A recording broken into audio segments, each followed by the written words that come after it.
Hi everyone, welcome to VerSprite's 2021 Threat Briefing. Today we're discussing some of the top threats named inside our Envisions Critical Threat Report, which is our annual prediction report and mitigation advice for the top risks we'll see organizations and government agencies face this year. The report was released this week and you can download the full report from the link in the video description below. I'm your host, Courtney Bramlett, Inbound Marketing Manager here at VerSprite. And today I'm joined by GRC security consultant and author of Envisions, Balam Mendoza, and VerSprite CEO and creator of the PASTA threat modeling methodology, Tony UcedaVélez. The goal today is to challenge Balam and Tony on why they chose the top 6 threats mentioned in our Envisions Critical Threat Report and provide further insight into what our security experts experience on a day-to-day basis. The first question we're going to present today will be for you, Balam. So Balam, many of the threats and industries inside this year's report mention COVID-19 motivators that are spilling into this year as we are still dealing with it globally. What is your main concern for private companies still dealing with risk stemming from the virus? Yes, I think COVID-19 was a game changer, and that is why we have to consider our posture. Especially for working from home, since that is the new normal, and it is not something that it will go away probably in a couple of years at least. So we will be, having more people working from home, companies even being founded in a working from home environment. So we have to consider all of these scenarios for our employees. Since in the corporate office, we usually have all these controls like corporate firewall, and we have intrusion detection, and we have all of these technologies that we have implemented to protect that environment. But now that the employee is working from home, it opens a new attack surface. So definitely endpoint security is one of the main concerns, that it will have to include more than just anti-malware technologies. It should have DLP, HIPS, and a personal firewall as well, depending, of course, on what type of data the employee is handling and what type of connections is doing to the corporate network. So definitely endpoint security and securing those connections are a main concern for any company. Yeah, I'll add, a different take. I mean, I agree with everything Balam mentioned there. Obviously, I mean, the attack surface has changed, right? So, and it's not going to go anywhere for a lot of different reasons, even beyond COVID, because a lot of companies are looking at and saying, hey, you know what, maybe I don't need this like $50,000 a month lease. And so that this might be a new working and, a reality. And so as that happens, then the attack surface, as Balam mentioned, is going to change. And so, I brought up, a point before in our conversations internally where, the awareness of employees in terms of how to secure their overall network, right? Everyone's now their own IT admin at their own apartment, their own house, their own townhouse. There's children in the house, there's spouses and animals and whatnot in the house. So we have all these different appliances that are connected to the same network to which, our corporate network traffic is traversing. So it's important to understand, to give them a higher level of sense of security so that they don't undermine, their own network environment. And in addition, provide a way into the corporate network environment. I'll add some additional things in that COVID has really introduced a requirement for also being ready, right? Pandemic planning, business continuity, disaster recovery, those sort of things. I think that it really puts a heightened stress on, are we ready, or do our plans make sense? So I think that organizations globally can start to think about, is this something that requires them to dust off and really polish so that the plans are actually usable and operational. And last but not least, going back to a little bit of what I opened up with is awareness. I think that corporations really need to think about awareness that goes above and beyond your standard cookie jar or standard templated security awareness training where it talks about yesterday's threat. We need to understand about today's threat with your device in running in your home environment, on your home router that might never get patched, right? For the average person that is doesn't know about patching router software or even enabling firewall software and things like that. So there's a lot to consider, and I think that companies really need to think about the awareness of what the new IT environment, the remote IT environment, the BYOD, security considerations mean for them. Thanks, guys. That actually sets up the next question perfectly. So, Tony, we're going to go ahead and start with you here. And Balam, please feel free to step in whenever you like. Some may say BYOD and IoT topics concerning the remote workplace have caused information security leaders fatigue because they are continually trying to travel down the rabbit hole of open endpoints throughout their organization. What would you suggest to these security leaders to motivate them to fight against open endpoints in 2021?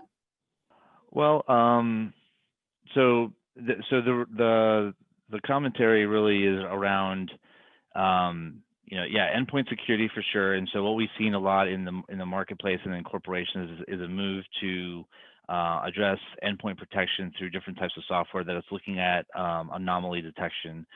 And that's all fine and well, but a lot of this detection it needs to have an operational backend where there is someone that's looking at the alerts, someone that is triaging them and seeing if events are actually incidents.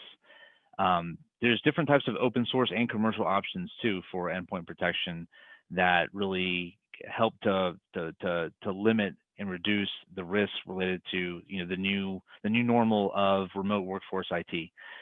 So it's a layered approach that has always been in cybersecurity, and there is, for different organizations, it's not just about CapEx spend and implementing software and forgetting about it and thinking that we're good. And that's the mistake that we see a lot of companies do in the wake of different audits, is that they go and they buy the best endpoint protection software du jour, and what they do is they don't really monitor it, right? There's no monitoring that goes around with it.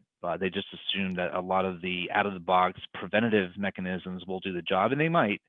But there is still, the reality is that anything that is truly new and adversarial that is done by a black hat cyber criminal is going to be something that maybe a researcher at name your favorite EDR company hasn't seen. So there's still going to be some level of potential misses.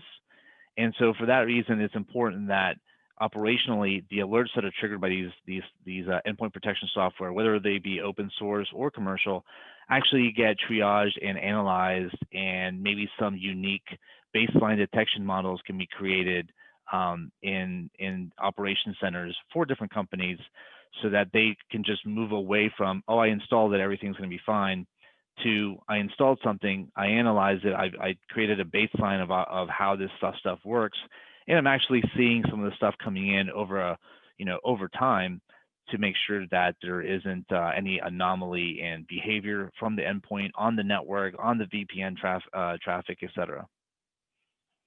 Yeah, and additionally, they should think about zooming out, so we can, as Tony said, deploy a solution for endpoint security, but then what is the plan? What is the data the employee is using? What is other control relevant? So really think about everything else, not only like endpoint security, okay, done, checkbox marked, then we move on. No, you should think about your whole approach to security. What are your threats? What are your risks? And then from there, try to get the most critical one and tackle that one first, and then the next ones. That seems to be a common theme, the over-reliance in security tools, just really putting all of your trust in those tools that you're developing and kind of leaving them alone and not really managing them or having the staff to manage them. So very good insight from both of you guys. Balam, the next question is going to be for you. I wanted to specifically target this one towards you because when I first saw our critical threat report, altcoins was something that I have not seen a tremendous amount of mainstream news on, you could say. So I'm going to ask this question for you. Some may say that altcoins are used more as a threat vector for cyber criminals to carry out an attack, such as traceless ransomware payments and social engineering attacks like what we saw with Twitter in July, instead of targeting the actual blockchain technology. What aspects of blockchain technology raised enough concern for you to make it into our 2021 Envisions report? Yeah, definitely. I wanted to open with first, of course, the only news that we heard of altcoins and blockchain are usually either scams or they were used to move money of illicit origins. So I think moving besides or away from that, the biggest concern is implementation. This is something that we have discussed before internally. Because implementation is almost everything, as well as in cryptography. You can say, okay, this works, this is secure, but that is not the case. You have to really think about how are you going to implement that technology, how it will allow your business to thrive and grow, and what are the pitfalls of that implementation, and where are the attack vectors for that technology that you're using. So I think definitely one of the things is, since it's not really that regulated right now, and that is changing, but it's not that regulated right now. That is one of the main concerns as an individual, as users of that technology. So always take a look at what initial coin offerings are really about, what their pages are, who is behind that, if it's vetted by somebody else or by companies, because if not, it's most likely that it is a fraud or a scam just to get money and cash out. And for companies that want to use this technology, to first understand the environment, what are you trying to do with that technology, and then maybe projecting what it's going to be doing for your company or how it will enable business for you. And after that, doing an assessment, threat modeling for that technology and how it will play with the rest of your network. Tony, would you like to add anything? Yeah, absolutely. I mean, there's a couple of things there. First of all, the initial coin offerings from different places has actually been cracked down by both China and United States because there's been a lot of fraud. Initial coin offerings are looking to kind of dupe individuals into adopting them, investing in them, and there's been a lot of fraudulent cases happening there. So, I mean, overall, altcoin, Bitcoin, it's still, for many, they're not the most savvy investors, and they haven't been following, the cryptocurrency phenomena. They're still new, right? They don't really understand how to even get into the game. Well, what is a wallet? How does the ledger work? And how do they ensure? How is security ensured and the privacy of the transactions and so forth? What we're seeing is, obviously, alt currency and cryptocurrency and Bitcoin, they're not going away by any stretch of the imagination. We see, investment portfolios adopting, investment strategies, into both Bitcoin and some altcoin. You see now platforms in both consumer electronics and online services now receiving cryptocurrency payments. And so we're going to see more and more of that adoption in both commercial and consumer senses. And so with that, there is a concern on the framework, on the integrity of the framework. And a lot of the companies, right now there isn't a lot of regulation from governments to say, follow these 20 security guidelines, right? That regulation always falls behind. So it's up to these providers to lead with security and privacy, and that's where the risk is. Are those providers of the technology? Is there implementation of different frameworks that relates to cryptocurrency transactions? Is it secure? Is it preserving the security of the consumers? But you opened up with the Twitter compromise.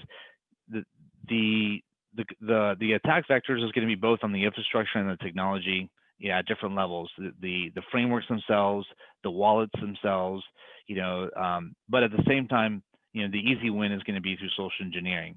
We've seen a lot of cases, at VerSprite where targeted individuals that are prominent, that have a lot to lose, probably in their cryptocurrency investments, are going to be undergoing sophisticated and targeted speared social engineering tactics, where they're very targeted, they're very sophisticated, and so that is a rising concern for politicians, for high net worth individuals, for individuals that are simply dabbling into the cryptocurrency space, but with a lot to lose. Thanks, Tony. Very great insight there. The next question we're going to open up with you, Tony. So this was a big topic at the end of 2020 2020, and we outlined the risk to critical infrastructure in Envisions. And just recently, we've seen more supply chain attacks that are attempting to take down critical infrastructure. We mentioned the risk to healthcare organizations and those with physical supply chains. And how do you expect to see this threat play out this year? And what can private companies do to reduce their risk? Yeah, a lot to unpack there. The supply chain angle is something that we've long covered at VerSprite now for multiple years. So we've been tracking it now for about 3.5, 4 years, where we've seen a major increase in offensive measures against the supply chain. And the reason for that is that cyber criminals are looking for easier ways in to get into organizations, and that is oftentimes through the Trojan horse of a legitimate software product or appliance that exists in a targeted organization. So for that reason, there's the threat motives for supply chain attacks, can vary. Sometimes it's extortion. You look at the medical field and you look at healthcare. You look at places where you can basically cripple places where critical services, health and human services are being provided. We saw that this actually, in terms of an extortion attack happened in National Health Services in the UK years ago. Supply chain angle, if there is a component in a different, for example, a healthcare organization where there is an overdependence on an appliance, a software component that's highly integrated into different, services and products, then it provides a ripe opportunity for extortion. Extortion can also really be, we've seen a lot of extortion happen for municipalities and city governments. And so the supply chain is simply compounding the opportunity for that, right?